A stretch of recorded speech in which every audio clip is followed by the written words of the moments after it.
Students, हमने इससे just पहले जो वीडियो आपके साथ में साझा किया उसमें हमने आपको बताया कि क्रिस्टल फील्ड स्टेबलाइजेशन एनर्जी को कौन कौन से कारक प्रभावित करते हैं। तो factors affecting CFSE, crystal field stabilisation energy को प्रभावित करने वाले तीन कारक थे। पहला था ज्योमेट्री ऑफ द कॉम्प्लेक्स, दूसरा था नंबर ऑफ डी इलेक्ट्रॉन्स और तीसरा था क्रिस्टल फील्ड स्प्लिटिंग एनर्जी। मैंने आपको कहा था कि ये जो क्रिस्टल फील्ड स्प्लिटिंग एनर्जी है ये अपने आप में बहुत बड़ा कारक है, क्योंकि इसको खुद को प्रभावित करने वाले कई सारे कारक हैं। तो अपना आज का जो हेडिंग है, इस वीडियो का जो हेडिंग है, फैक्टर्स अफेक्टिंग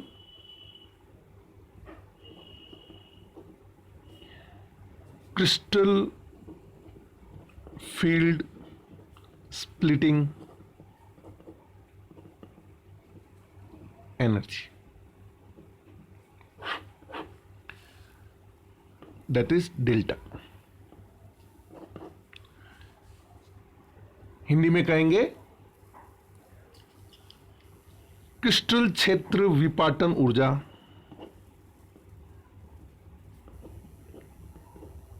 विपाटन या विभाजन ऊर्जा को प्रभावित करने वाले कारक। I would like to request you that please जो PDF फाइल है कि जो क्रिस्टल फील्ड स्टेबलाइजेशन एनर्जी की जो 8 पन्ने हैं उनको आप जरूर 8 पेजेस को इस वीडियो को देखते समय और इस वीडियो को देखने से पहले और इस वीडियो को देखने के बाद यदि आप पढ़ेंगे तो मेरा दावा है कि आपको ये टॉपिक ही याद हो जाएगा। तो coming to the main point, crystal field splitting energy. Dear friends, मैंने आपको पहले वीडियो में क्लियर कर दिया था कि स्टेबलाइजेशन एनर्जी क्या है और स्प्लिटिंग एनर्जी क्या है।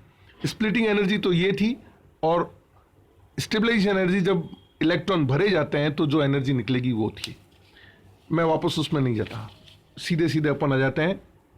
तीसरा जो इंपॉर्टेंट कारक था स्प्लिटिंग एनर्जी, CFSE को प्रभावित करने वाला, उस CFSE को, क्रिस्टल फील्ड स्प्लिटिंग एनर्जी को कौन कौन प्रभावित करता है उसके बारे में हम डिस्कस करते हैं। तो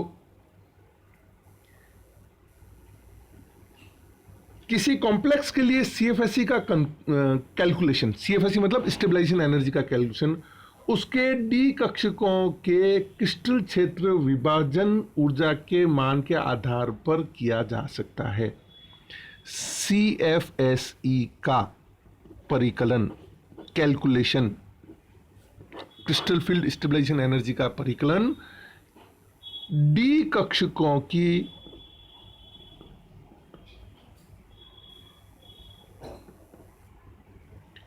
विभाजन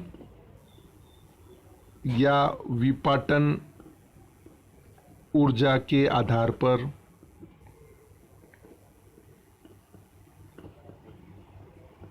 किया जा सकता है।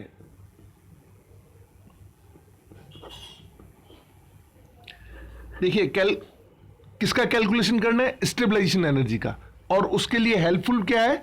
स्प्लिटिंग एनर्जी, डी कक्षकों की स्प्लिटिंग एनर्जी, जिसको कि हम डेल्टा के द्वारा व्यक्त करते हैं। तो उसमें कौन कौन से कारक हैं, देखिए इंपॉर्टेंट करें। ये खुद जो स्प्लिटिंग एनर्जी है ये दो मुख्य कारकों पर निर्भर करती है, दो मुख्य कारकों पर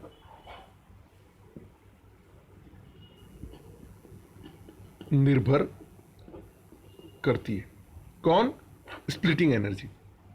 और वो दो मुख्य कारक क्या है? इसमें पहला है केंद्रीय धातु परमाणु आयन की प्रकृति, नंबर 1 है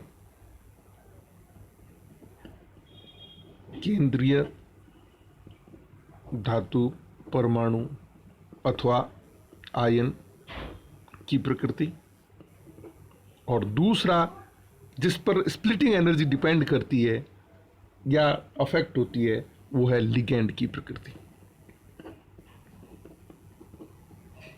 अब हम दोनों इन कारकों का अलग से एनालिसिस करेंगे। पहले लेते हैं हम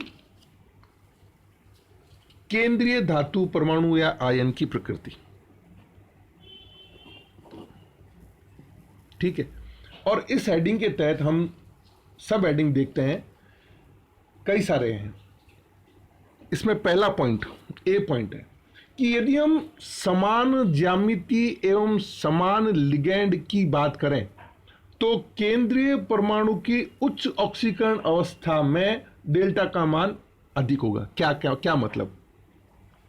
हमने दो शर्त रख दी, समान तो होनी चाहिए ज्यामिति कॉम्प्लेक्स की, और समान ही उसमें लिगैंड हो,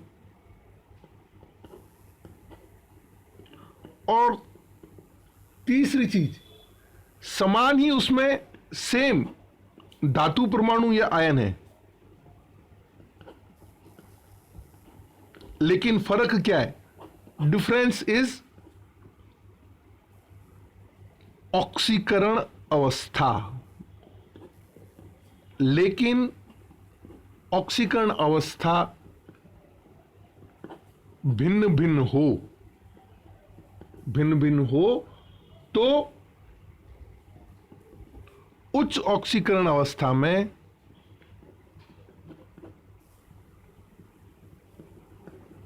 निम्न ऑक्सीकरण अवस्था की तुलना में स्प्लिटिंग एनर्जी का मान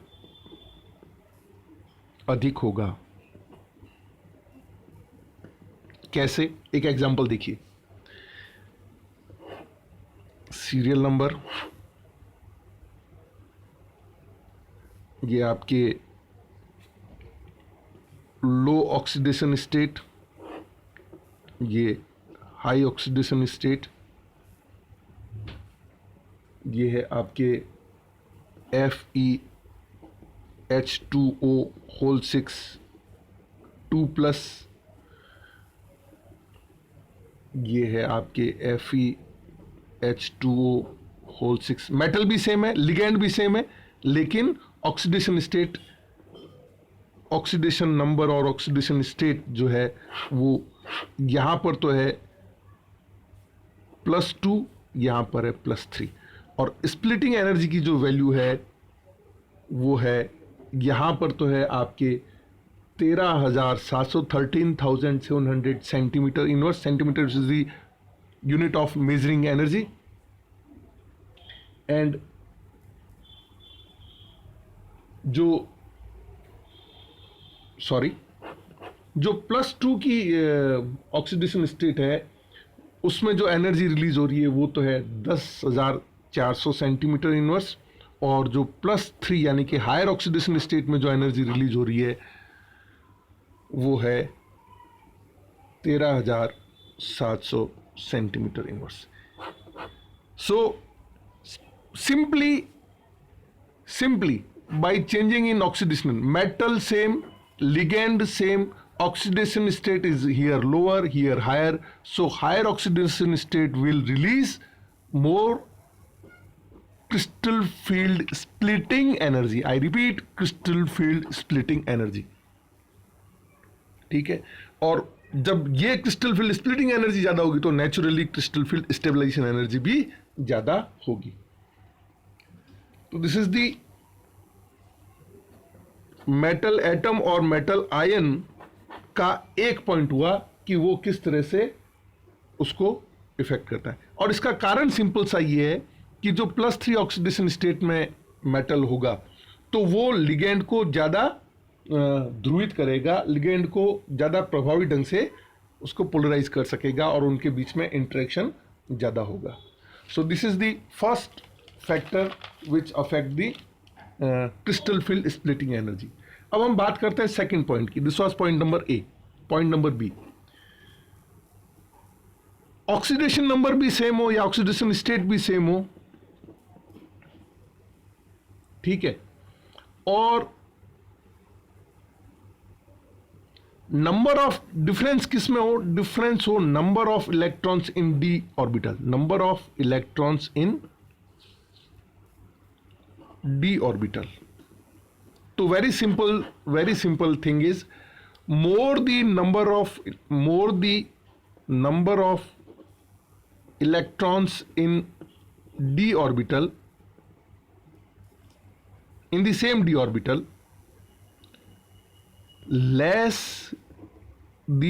lesser is the splitting energy. And I will show you with the help of one example. देखिए,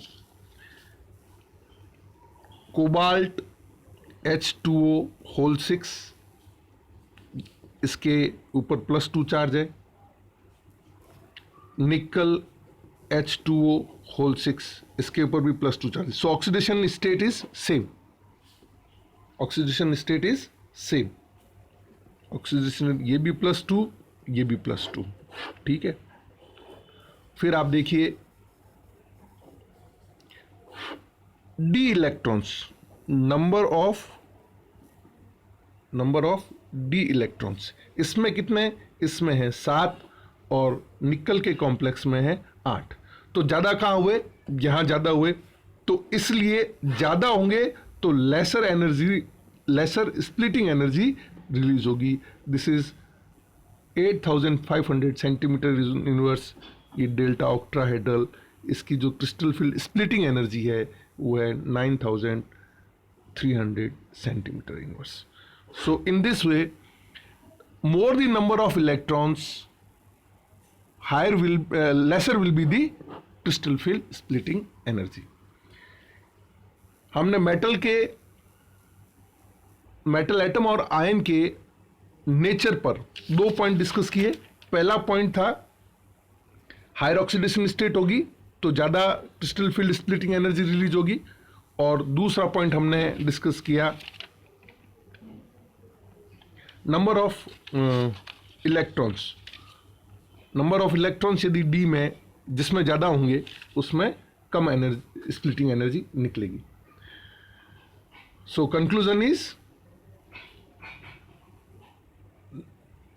more the number of d electrons, less delta, splitting energy का मान कम होगा। सी, इसी मेटल की प्रकृति के ऊपर हम डिस्कस करते हैं कि जो डी कक्षक वाला मुख्य कोश है उसकी संख्या में यदि अंतर आ जाए, तो बहुत इंपॉर्टेंट पॉइंट है, डी कक्षक, डी ऑर्बिटल, डी कक्षकों वाले मुख्य कोश, मेन एनर्जी लेवल, जिसको हम एन से रिप्रेजेंट करते हैं, डी कक्षकों वाले मुख्य कोश एन की संख्या में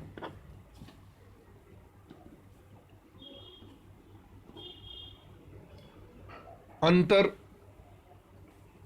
एन की संख्या में अंतर है ना, हो तो एन जिसका ज्यादा होगा, एन के बढ़ते मान के लिए डेल्टा का मान अधिक होगा।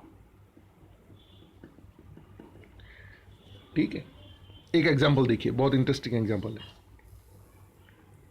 कोबाल्ट NH3 होल 6 3+, और दूसरी तरफ है आपके RH NH3 होल 6, ये भी 3+। ऑक्सीडेशन स्टेट सेम है, ठीक है। और यहां एन का जो वैल्यू है, मेन एनर्जी लेवल जो है, मुख्य कोश जो है, मुख्य कोश एन की जो संख्या है यहां पर, ये तो है आपके तीसरा कक्ष कोबाल्ट, तीसरे कक्ष का और ये आपके RH जो है वो चौथे कक्ष का। N की वैल्यू यहाँ पे 3 और यहाँ पे 4।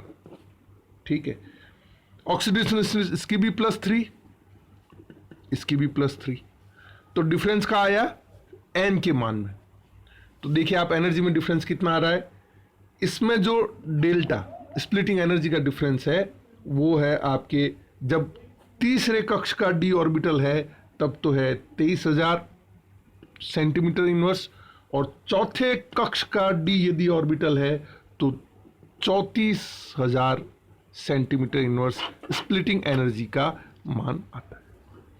तो मेटल की d कक्ष जो है वो कौन से मुख्य कक्ष से बिलोंग करता है, n की वैल्यू उसके लिए क्या है, उसका यदि n का मान यदि ज्यादा है तो स्प्लिटिंग एनर्जी ज्यादा होगी। सो this is your third part of the how metal और मेटल एटम और मेटल आयन नेचर, प्रकृति, धातु परमाणु अथवा आयन की प्रकृति जो है वो क्रिस्टल फील्ड स्प्लिटिंग एनर्जी को प्रभावित कर सकती है। See, then we come to the second part of this.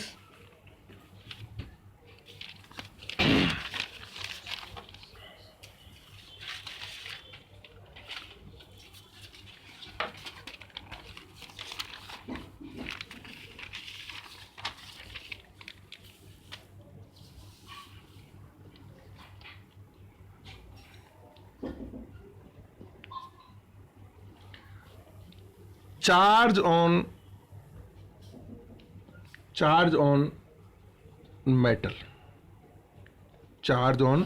metal, atom और आयन।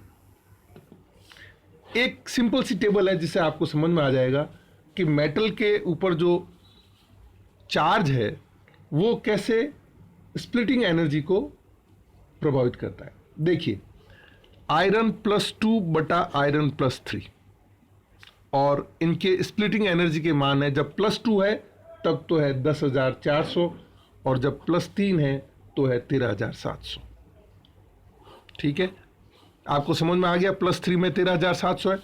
चार्ज ऑन मेटल, यहाँ पे +2 है, यहाँ पे +3। और एग्जांपल देखिए, वेनेडियम +2 +3, एनर्जी है 12,600 और 17,700 सेंटीमीटर इनवर्स। ये +2 में एनर्जी रिलीज हो रही है, ये +3 में एनर्जी रिलीज हो रही है। ठीक है, तो जैसे जैसे चार्ज मेटल पे बढ़ेगा स्प्लिटिंग एनर्जी इंक्रीजेस।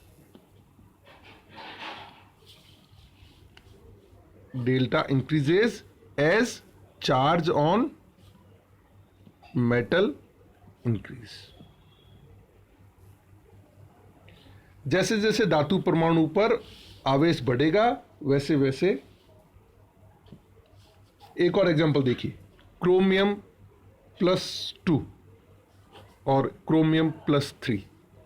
+2 में तो क्रिस्टल फील्ड स्प्लिटिंग एनर्जी का मान है 13,900 और +3 में जो है क्रिस्टल फील्ड स्प्लिटिंग एनर्जी का मान 17,400। So these are the various example which indicates that as the charge on metal ion increases, crystal field splitting energy also increases.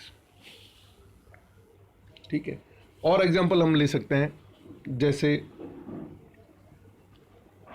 Manganese +2, ये आपके मैग्नीज +3। जब +2 है तब तो जो एनर्जी रिलीज हो रही है वो है आपके 7,800 सेंटीमीटर इनवर्स, और जब +3 है मैग्नीज तो जो क्रिस्टल फील्ड स्प्लिटिंग एनर्जी जो है वो है 13,700 centimetre inverse. So again, as the charge increases splitting energy also increases.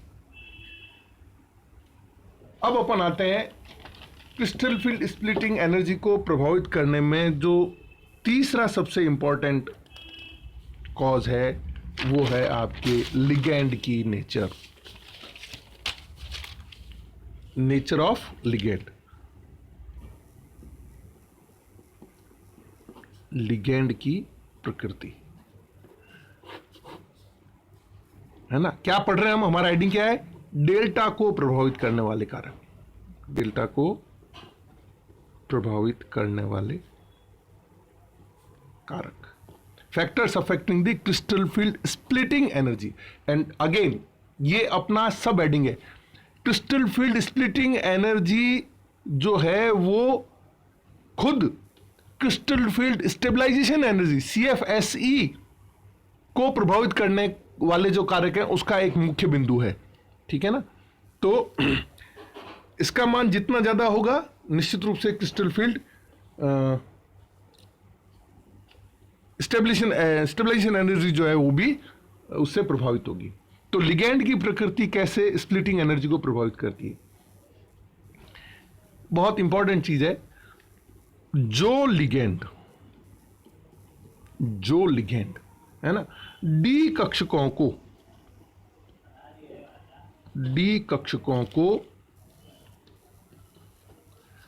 T2G एवं EG कक्षकों में, ध्यान से देखना, अधिक अंतर से, ये इंपॉर्टेंट वर्ड है, अधिक अंतर से विभाजित या विपाटित करते हैं, उन्हें प्रबल लिगेंड कहते हैं। और दूसरा कहने की जरूरत नहीं है, जो कम अंतर से स्प्लिट करते हैं उनको हम दुर्बल लिगेंड कहते हैं। एक डायग्रामेटिकल रिप्रेजेंटेशन 1 2 3 4 5, एक बार तो स्प्लिटिंग इति और 1 2 3 4 5, वही ये इजी, चलो ये यहीं पे ये हो गया आपके इजी, ये हो गया आपकी 2G। एक बार स्प्लिटिंग इतनी हुई, एक बार स्प्लिटिंग है सेम, ये भी ऑक्टाइडल है, ये भी ऑक्टाइडल है, लेकिन ये जो डेल्टा है दोनों का डेल्टा के मान में डिफरेंस होगा। क्यों? क्योंकि जो स्प्लिट ज्यादा करेगा इसके कंपेयर में ये लिगेंड आया, ये लिगेंड ने यहां ज्यादा स्प्लिट किया, ये लिगेंड कहलाएगा स्ट्रॉन्ग लिगेंड, ये कहलाएगा वीक लिगेंड, ठीक है। दुर्बल लिगेंड और ये हो गया स्ट्रॉन्ग लिगेंड। तो लिगेंड की प्रकृति जो है वो भी स्प्लिटिंग एनर्जी को प्रभावित करती है। और यहां से एक इंपॉर्टेंट कंसेप्ट निकल के आया है सामने, जो कि आपके सीधा सीधा क्वेश्चन भी पूछा जाता है, what do you mean by spectrochemical series. लिगेंडों की प्रकृति का ये एक पैरामीटर है। लिगेंडों की दुर्बलता से प्रबलता की ओर, दुर्बलता किसमें, डी कक्षक को विभाजित करने में। डी कक्षक को कितने अंतर से, कम अंतर से कर रहे हो लिगेंड तो दुर्बल है, ज्यादा अंतर से विभाजित कर रहे हो तो वो स्ट्रॉन्ग लिगेंड है। तो लिगेंडों की दुर्बलता से प्रबलता की ओर जानने वाली श्रेणी को हम कहते हैं स्पेक्ट्रोकेमिकल श्रेणी को। स्पेक्ट्रो हिंदी में रासायनिक, इंग्लिश में स्पेक्ट्रोकेमिकल श्रेणी कहते हैं, ठीक है। और ये श्रेणी का ऑर्डर क्या है, I minus is less than Br minus is less than S2 minus is less than Cl minus is less than NO3 minus is less than F minus is less than OH minus is less than ethanol is less than oxalate is less than water, H2O is less than EDTA,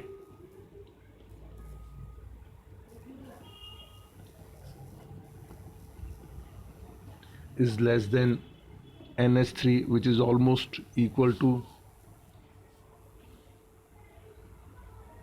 C5H5N which is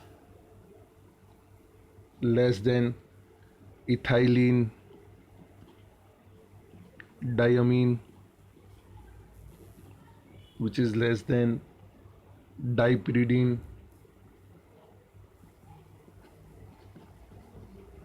which is less than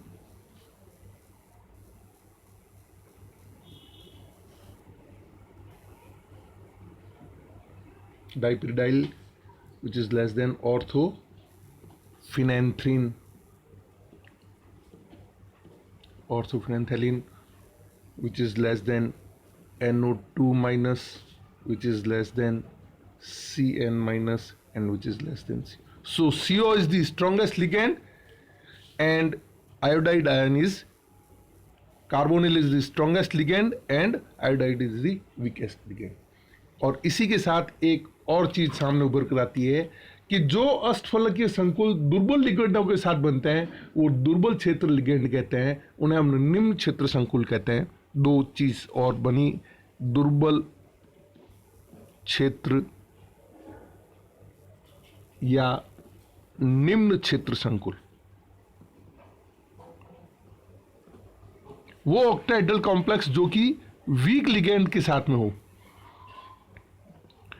और दूसरे कहलाते हैं प्रबल या उच्च क्षेत्र संकुल. ये आपके स्ट्रॉन्ग लिगेंड के साथ में जो होते हैं, ऑक्टाहेड्रल के केस में उनको हम ये कहते हैं. तो दो वीडियो मैंने आप लोगों के साथ में अभी शेयर किए.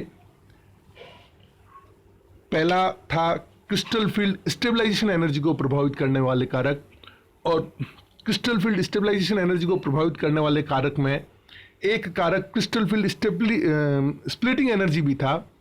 क्रिस्टल क्षेत्र विपाटन ऊर्जा या विभाजन ऊर्जा.